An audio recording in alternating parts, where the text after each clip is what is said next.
And we will go live. Okay, we're live. All right. Today is Wednesday, March 16th. It is 3:33 in the afternoon. And this is the Motor Vehicle Subcommittee. I want to thank everybody. Look, it's we're at crossover, so as the chairman said, it's on right now. It's Very really, quiet. really easy. Let's play quietly for Debbie. Landon, if you could mute yourself, that'd be great. Thank you. So we're down to it. There's a lot of bills. We have more bills, I think, than anybody else. We still have a lot of bills to go through. I want to thank everybody for your patience in working through all of them. With that said, I'm going to make a quick statement, and then we're going to go to try to move some bills out.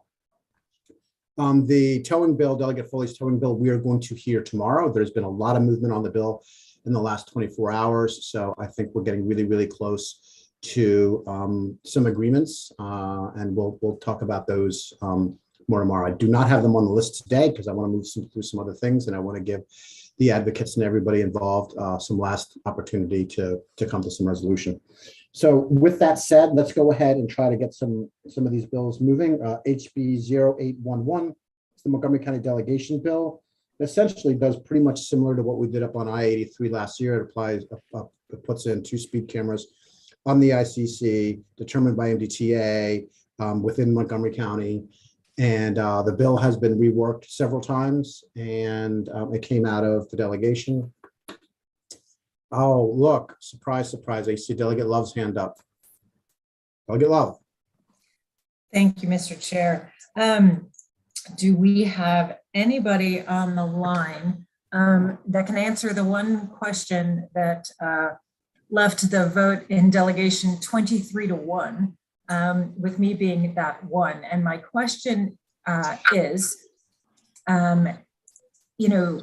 where do we know where the most accidents have been? Because traditionally, we have only put up speed cameras when we have been told and been shown that there has been a hazardous condition. And all we have heard is about I-200 is that there's a lot of noise that people are unhappy about and that drivers drive fast.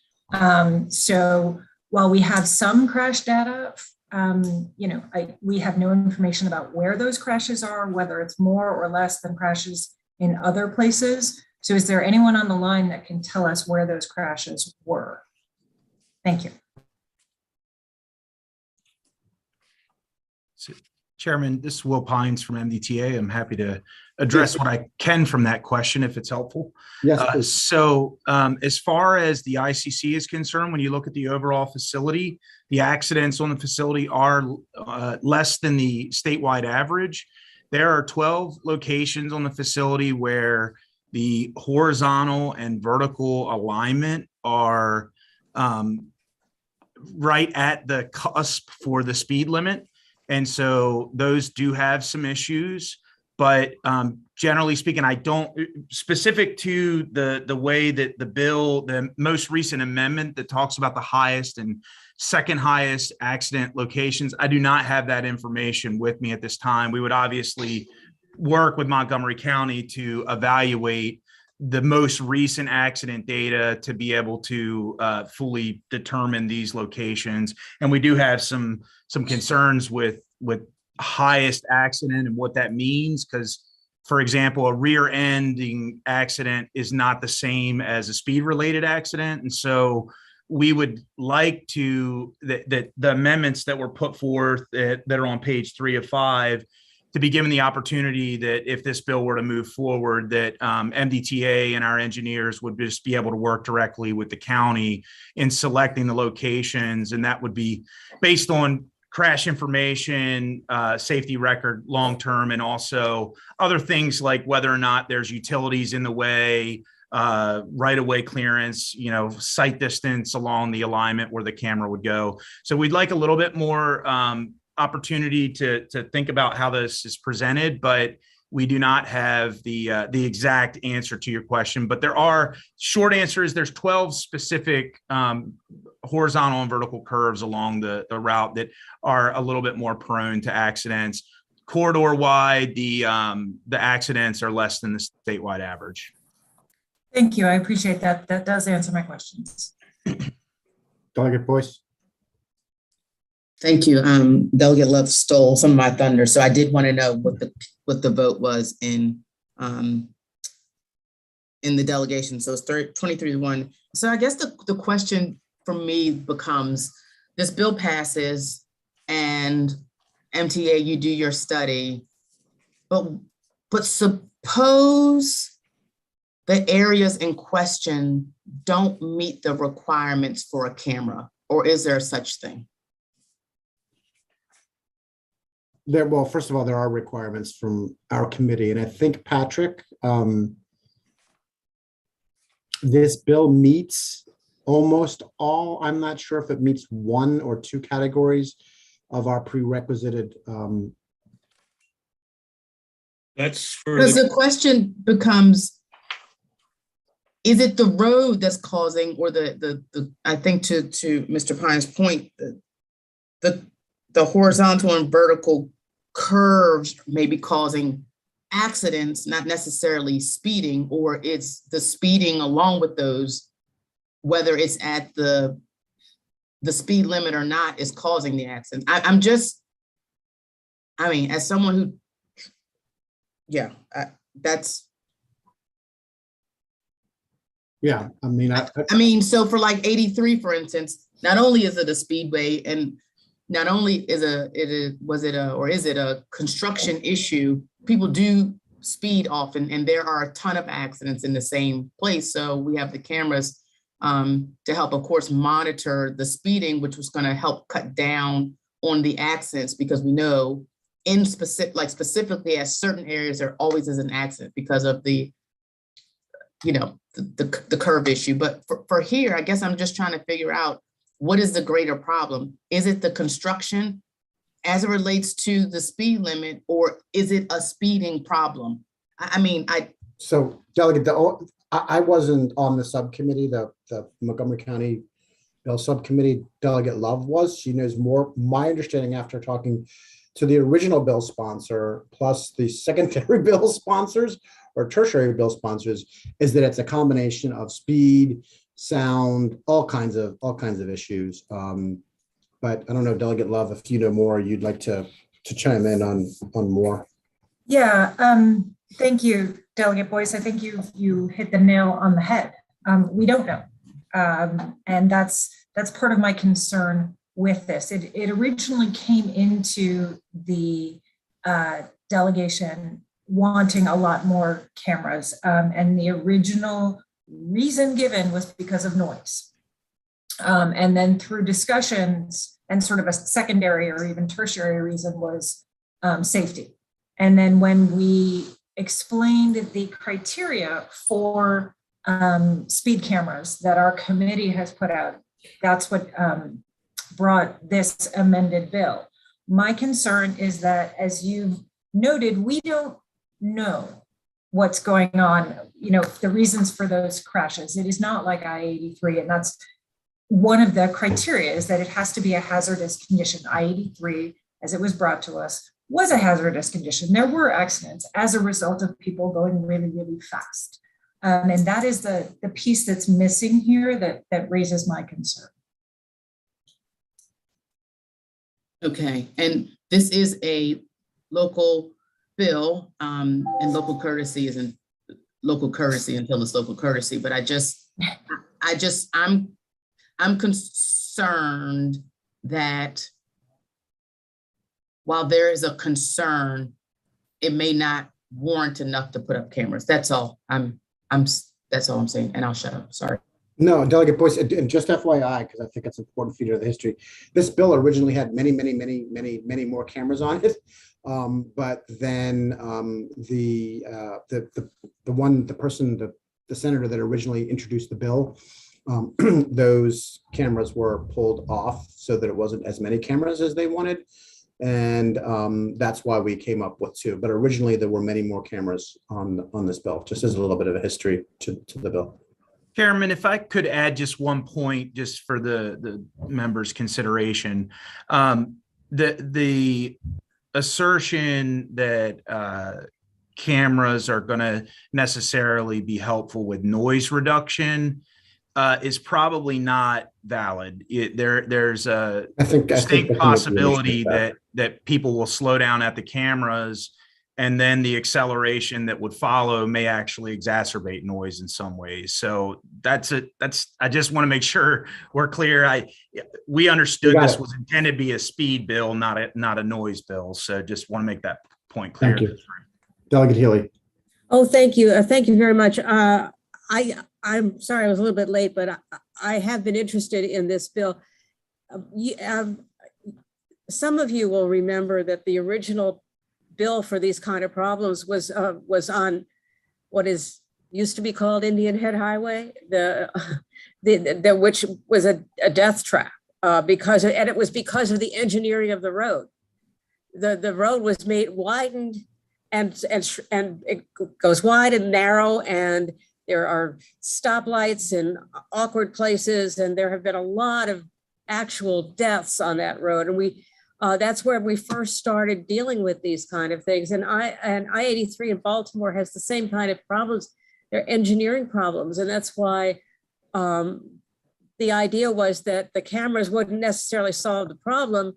They would be a stopgap measure, and they would help generate revenue that would help to address the engineering problems on the roads to make them actually safer.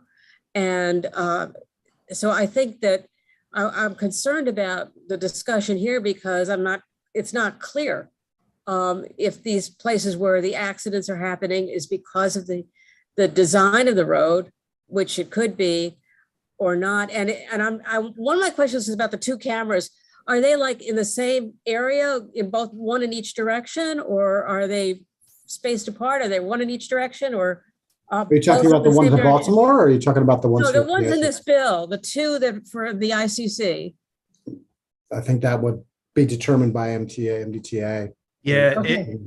On page 3 of 5 of the most recent amendment, the last paragraph clarifies that MDTA would be responsible for determining the location based on the highest or second highest rate of motor vehicle accidents. Okay. Okay.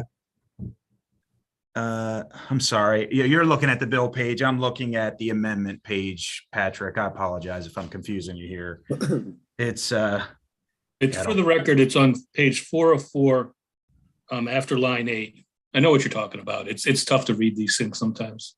Yeah. So what our understanding is that we would do an analysis and determine where the highest and second highest accident locations would be, and that would be the location of the cameras.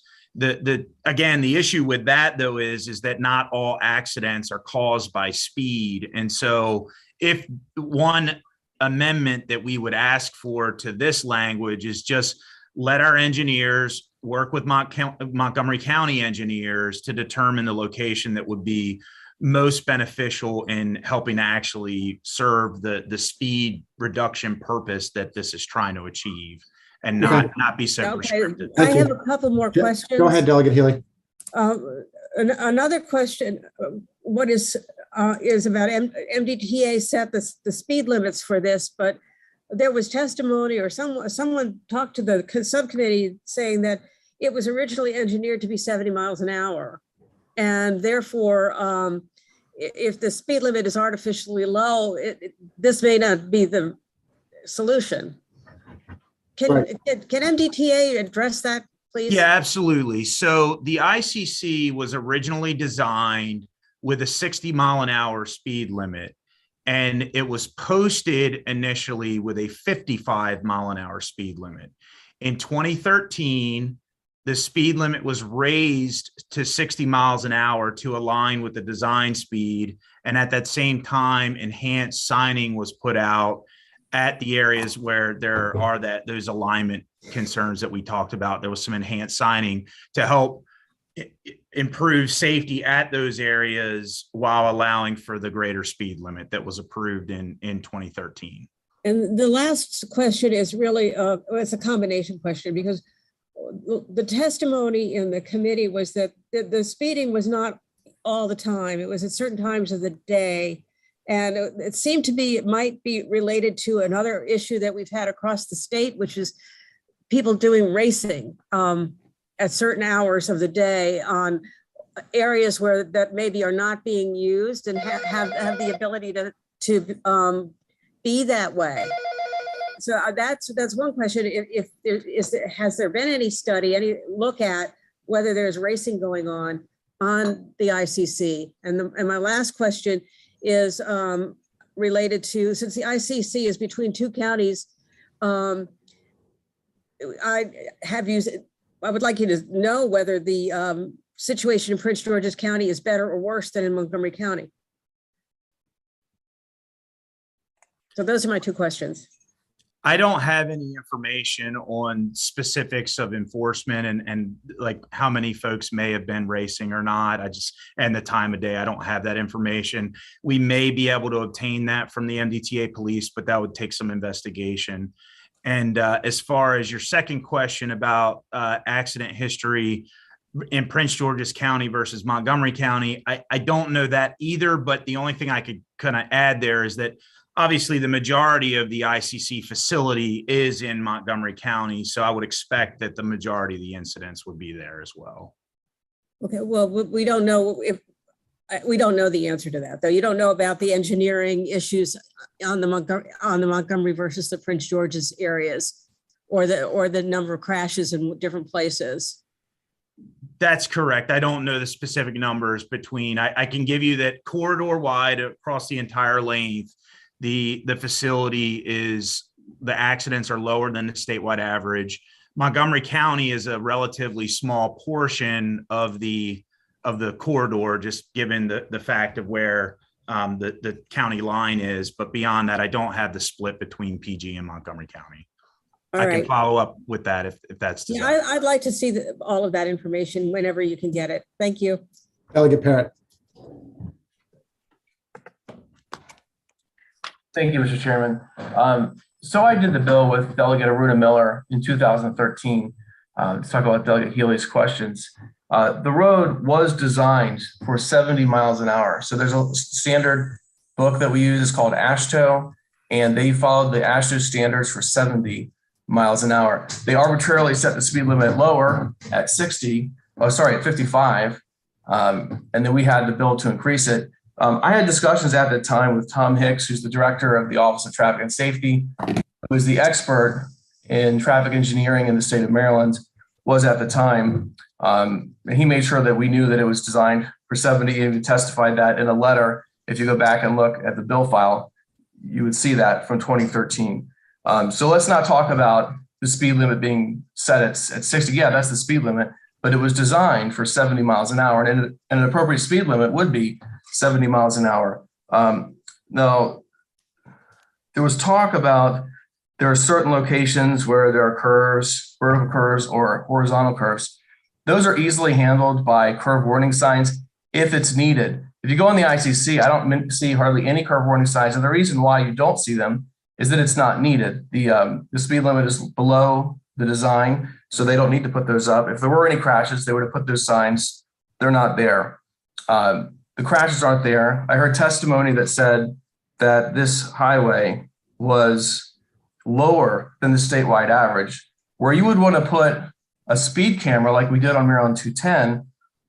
It's not above average. That's not where we put speed cameras. It would be a high crash section. There are no high crash sections on the ICC. It's lower than the statewide average. So this is not a place where we should be putting speed cameras at all. And then as far as we look at whether this is a local bill or not, first of all, it's Montgomery County and Prince George's County. We know that. But if in Frederick County or in Washington, we said we want to lower the speed limit of Interstate 70, that's not a local bill. That affects every single person that goes through here. This is the outer beltway to 495. A lot of people use this road, not just Prince George's County people. It's not a local road. This is an expressway. This is not a local bill. So with those comments, I would say I'm strongly against having speed cameras on the ICC. There's no safety reason for it at all. And also we heard the testimony from Mr. Pines that it also wouldn't help with the problem they brought up with noise abatement. There's another way to handle noise abatement. That's to adjust the noise barrier. So that needs to happen. That could be a different bill, a different year. So thank you. Thank you. Delegate Foley. Yes, thank you, Mr. Chair. And I recall this debate in delegation very clearly. Delegate Love was on the subcommittee and I was not. So she probably, she has more information than I have. This went back and forth a little bit in delegation as well. My clear recollection of this was with respect to the drag racing and the speeding. And that's why it was proposed to put the cameras, was to catch these people who speed at night when no one's there. And that was part of the rationale for having the cameras, was to be able to catch them doing this racing. And then the noise part was because it was racing that, the drag racing that was making the noise. So I think that's where this started.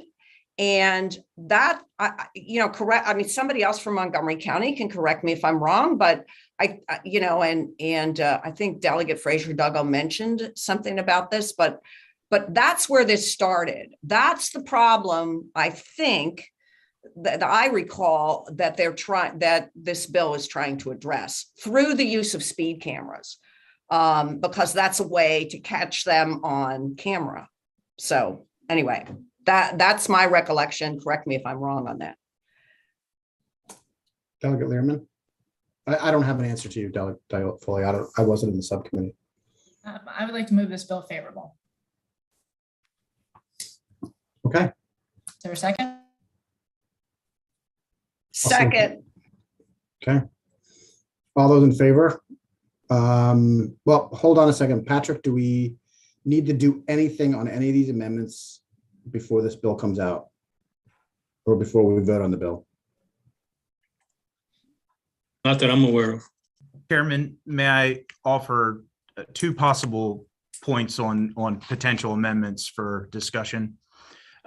One, I mentioned the location issue, that the way as written, we may end up putting them at a place that's not the highest speed location or an accident location that's related to speed. And then on the funding, on the most recent amendment that went in, it talks about, while MDTA would always like additional money, the focus on providing pedestrian and bicycle improvements from the funds, any excess funds from the camera, doesn't really make sense, because from the record of decision from NEPA, the remaining segments of facilities to be constructed are generally not actually on Maryland 200.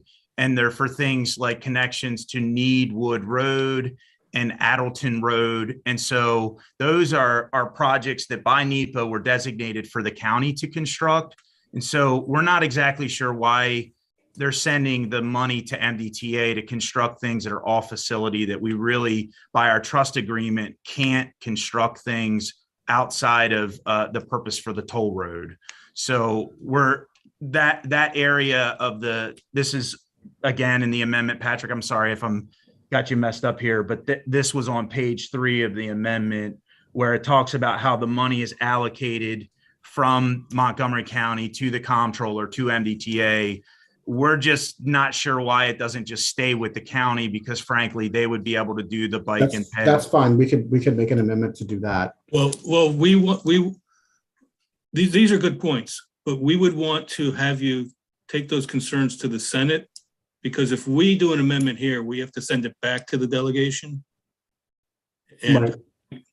I think the better process is to make these changes in the Senate and have the delegation approve it after crossover. They're good points, though. And you're working off the reprint that I sent to Brad? I believe so. I'll send Yeah. another one just to make sure Okay. you have, but what you say is consistent with what I have, so. Okay, well, we have a first and a second on the bill. So all those in favor signify by saying aye. Aye. Any opposed? Opposed. I'm opposed. I'm opposed. I'm Okay. opposed. I'm not opposed. I'm gonna abstain. Can, Oh, no. No, that's everybody slow down for a second. How many fours do we have? All those that are for, please raise your hand. That are for the bill, that just voted for the bill. Okay, so myself, Delegate Foley, Delegate Learman. Delegate Learman. Am I missing anybody? Delegate Healy, did you vote for the bill? No, I did not. Okay. Okay, so we have 3 in favor. And then how many do we have opposed? Please raise your hand if you're opposed. Can you see 1, my, 2, 3, 4, 5 opposed. Yes. And I'm abstaining from this one. Can you do Can that I when ex- you're allowed to abstain? Mr.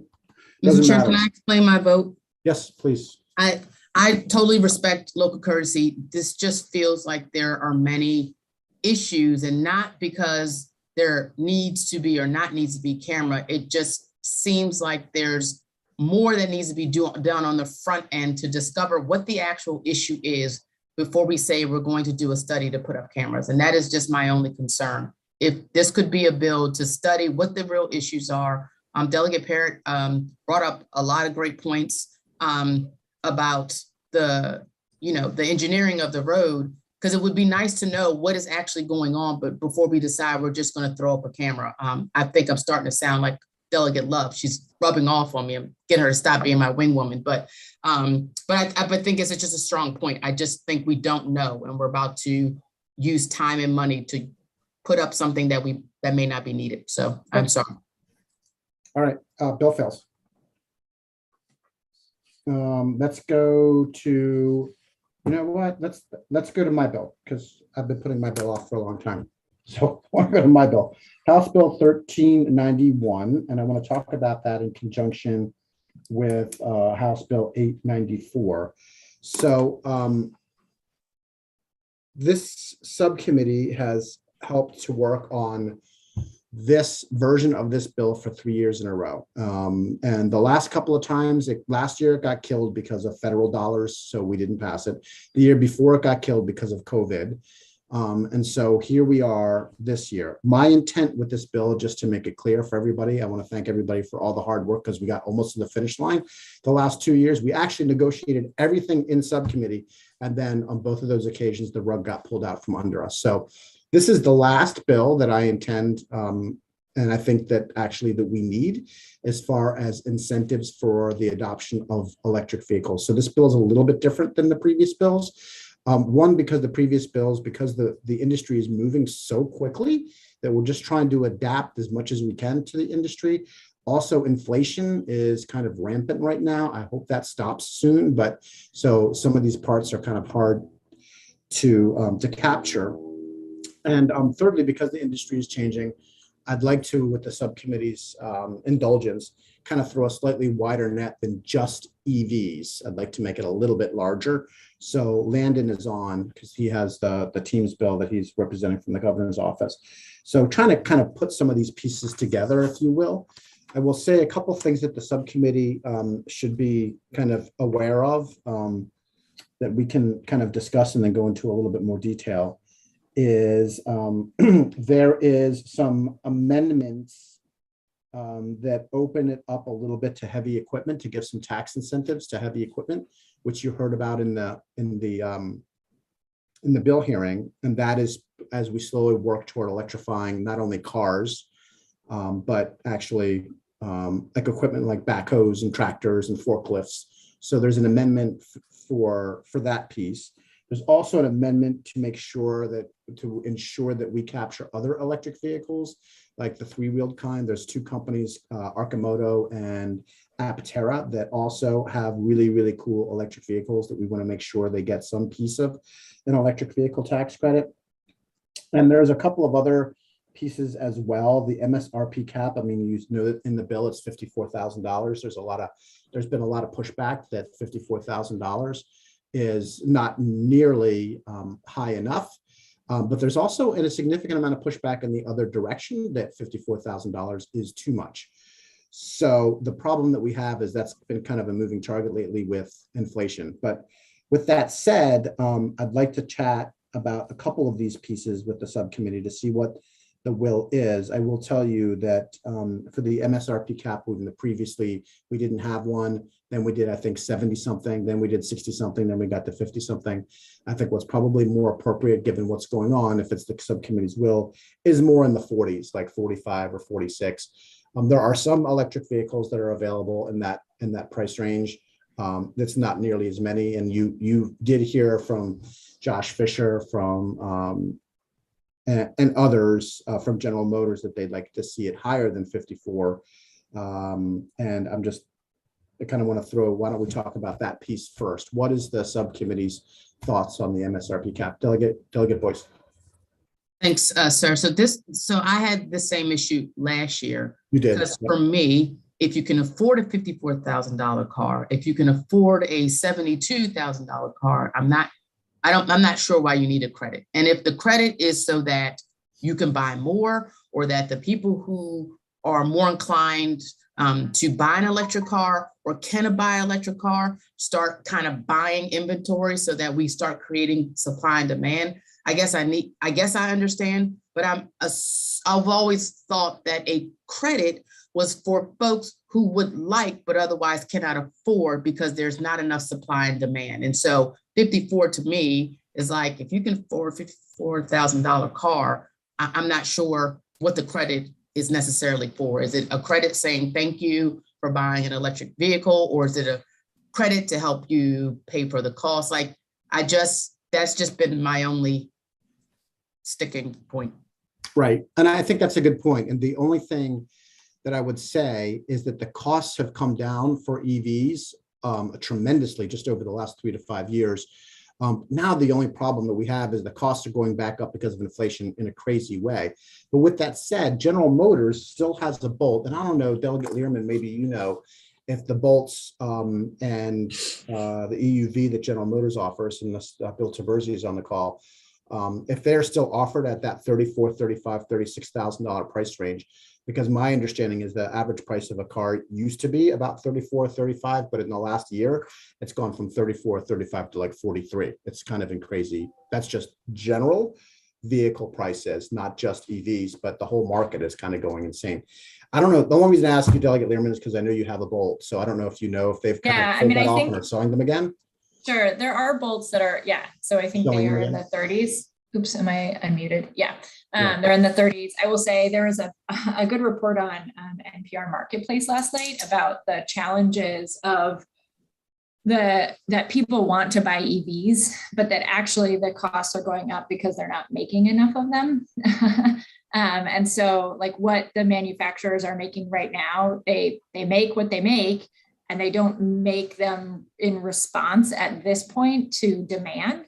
And so demand is going up, but the manufacturing is staying the same, especially in the absence of chips and whatnot. And so actually prices had been going down, but now they're starting to go up because demand is going up, but the market is not, but manufacturers are not making more necessarily. They don't have that sort of flexibility or elasticity. So it is interesting because I think that there are a number of people who it would have been in their price range, but because prices will start going up, they're not going to be in their price range, which is sort of an interesting challenge. I mean, I think with the credit, my hope is as well is that it encourages manufacturers to increase the number that they're making because they can see that there is going to be a tax credit and there will continue to be public policies to support it.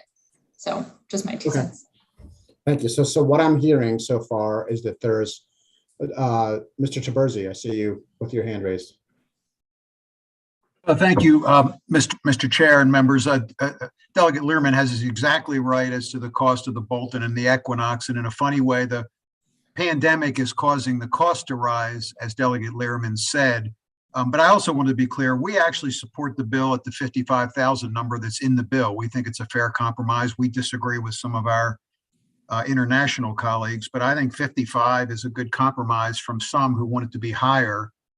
And you've got to make it enough to pick up some of these cars, particularly with the rising cost, as Delegate Learman says. So we support the bill as filed, 55.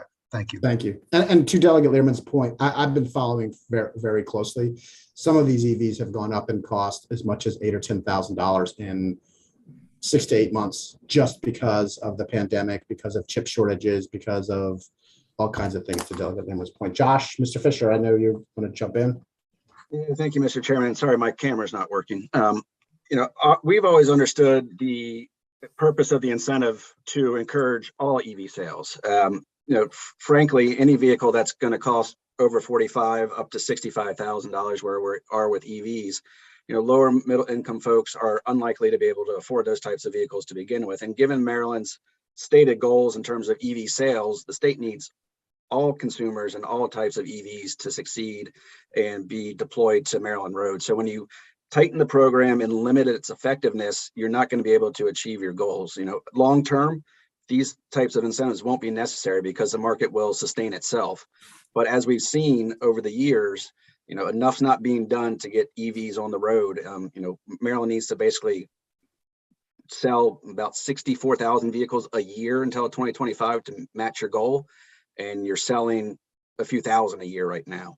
So from our perspective, that is the purpose of the incentive for the state to match its commitments in terms of the number of EVs on the road.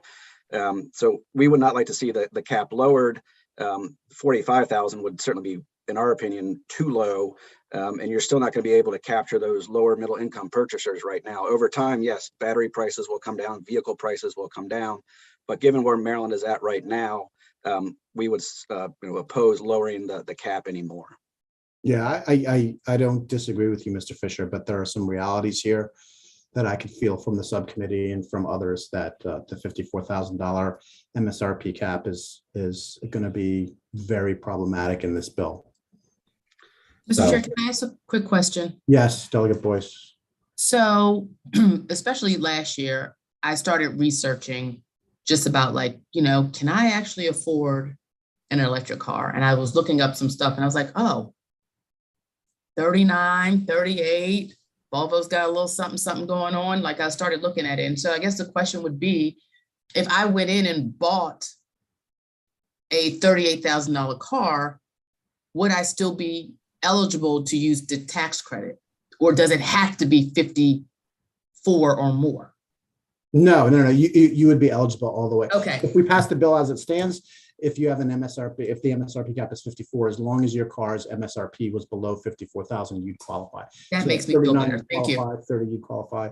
The difference is that if you wouldn't get anything above 54. But what I'm hearing from the subcommittee, okay, great. And how much? What I'm hearing from the subcommittee is that we're looking more like the $45,000 to $46,000 range. I'm sorry, Mr. Josh, I'm sorry. I can tell you that's kind of the direction we're going. What is the subcommittee's tolerance level? Are we looking at 45, 46, 47? What are we thinking? Like 46? I feel fine with 54 if it means that if I happen to get a car that's 38, then I would be eligible for a credit. Not me personally, but like someone. So it's 54 and below. In other words, not over. But if it was 72, for instance, it would capture all those capture a lot more people. Yeah. A lot more people. Okay. So what I'd like to do is, why doesn't everybody hold on to that, and we can make a decision tomorrow and everybody sleep on it, unless Delegate Foley, you have a quick question about the MSRP piece. No, I was just going to make a quick comment. And I think from my point of view, and I think also from the optics point of view of what we're trying to do in the General Assembly with taxes, is that we should make it in the range that you suggested, Mr. Chairman. I do think that this looks like, if it's too high, it looks like a tax cut for the rich. I'll just say that. And so, yeah, I think we need to lower it. That doesn't hurt anybody who wants to go get a car, an electric vehicle, but but I think that's just better all the way around. Thank you. So why don't we can mull it over a little bit if anybody wants to do a little bit of quick Googling tonight to see what's going on in the market, and then we'll come back tomorrow with a kind of final number there. Mr. Fisher, did you have a quick comment just specifically on that one issue? Because I really want to move on. It's more of a holistic comment as you consider all these issues. I just want to remind everybody that Maryland does follow California's Advanced Clean Car Rule. And that rule is being updated right now and will be finalized this year. And that rule, which we expect Maryland to adopt when it's finalized, is going to require by 2035 that 100% of new vehicle sales be electric vehicles in states that follow the program.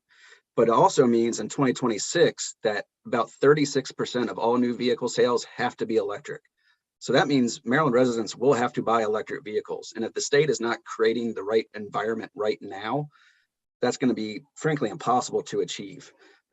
Starting at 26, 1 out of every 3 vehicles are going to have to be an EV, and it goes up every year until you get to 2035, where internal combustion vehicles will be prohibited from being sold as new vehicles in Maryland. So, holistically, as you think about the funding, the price cap, now is the time to create the market. So when you reach 2026 and 1 out of every 3 vehicles sold in Maryland has to be an electric vehicle, somebody's got to buy those, whether you're rich or not. Right.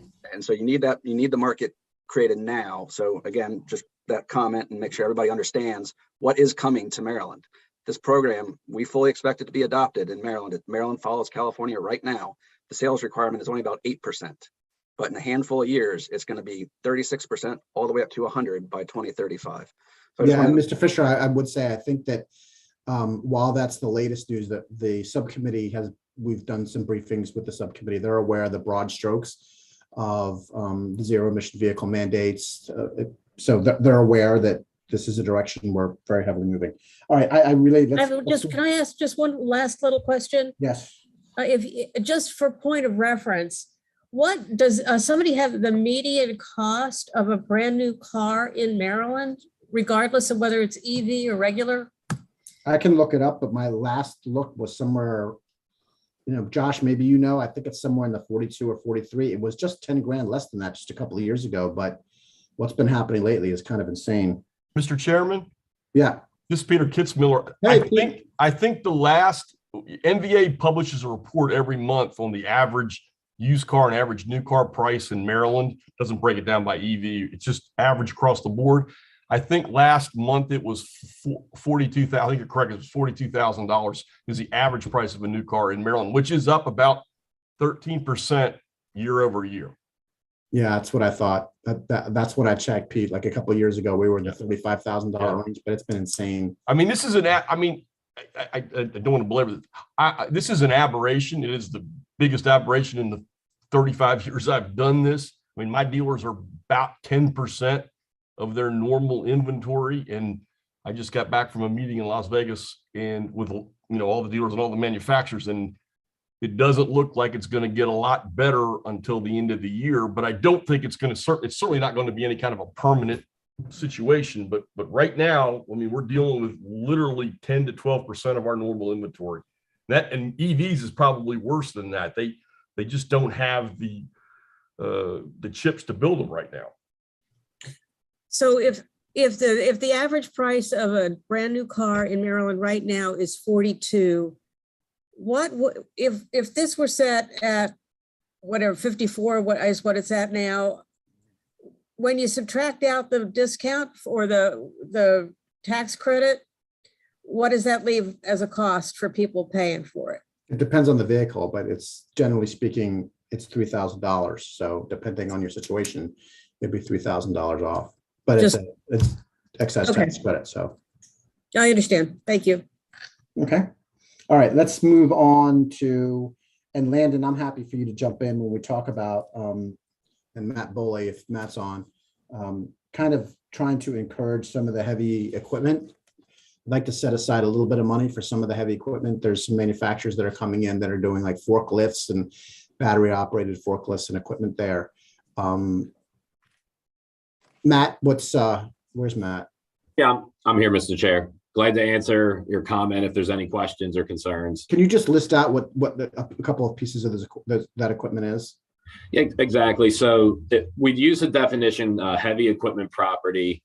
It's currently in Maryland code as electric generation equipment or similar industrial equipment that does not utilize an internal combustion engine. That would consist of forklifts, loaders, backhoes, diggers, equipment of that nature, which could certainly be expanded or contracted based on the will of the committee.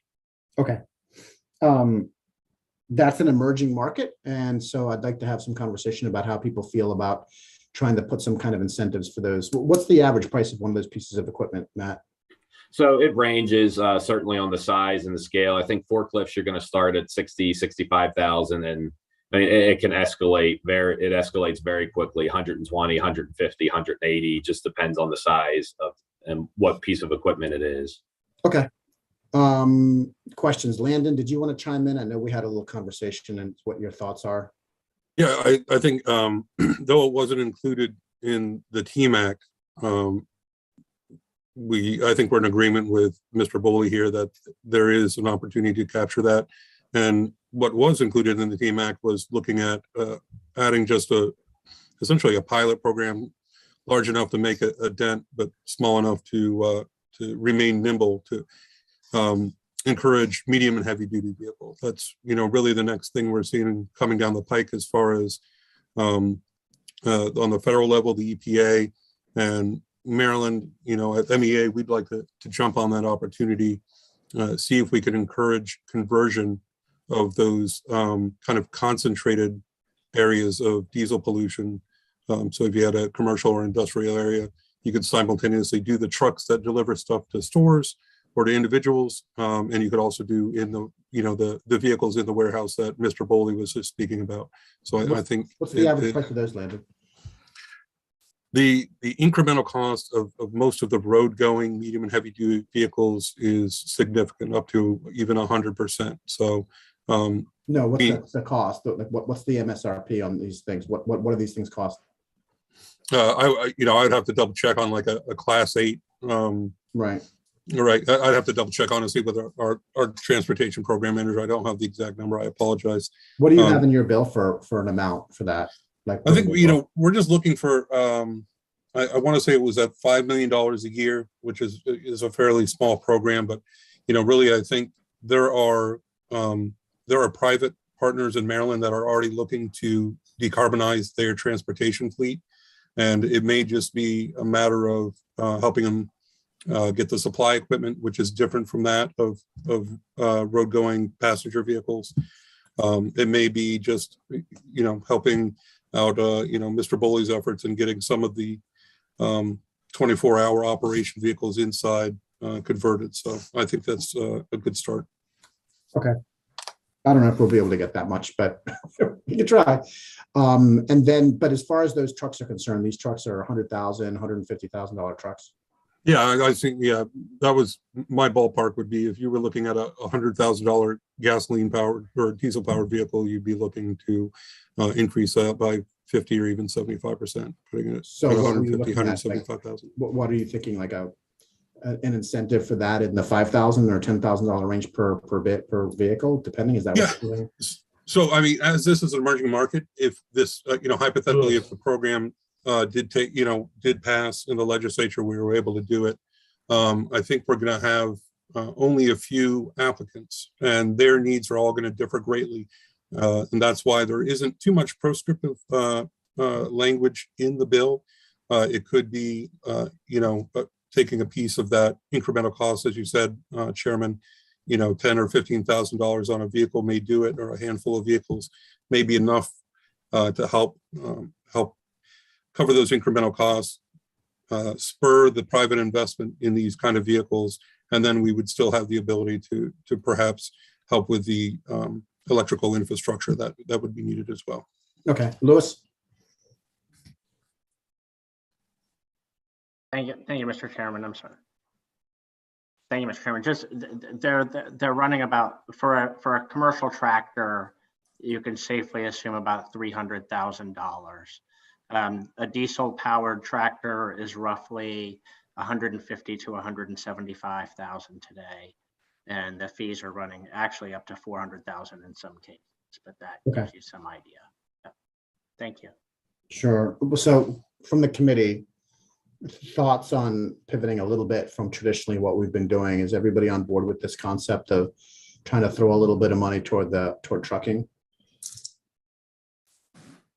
Delegate Boyce, I see you're. I'm certainly open to it. I just worry that it is also not something that is moving as fast. And I think to Lena's point, you want to kind of help spur, but given that we just heard, regarding the cars that, enough aren't being made to meet demand, curious about the demand for them, and the use of the ability to continue to use heavy equipment or, heavy equipment vehicles that essentially aren't necessarily being made yet.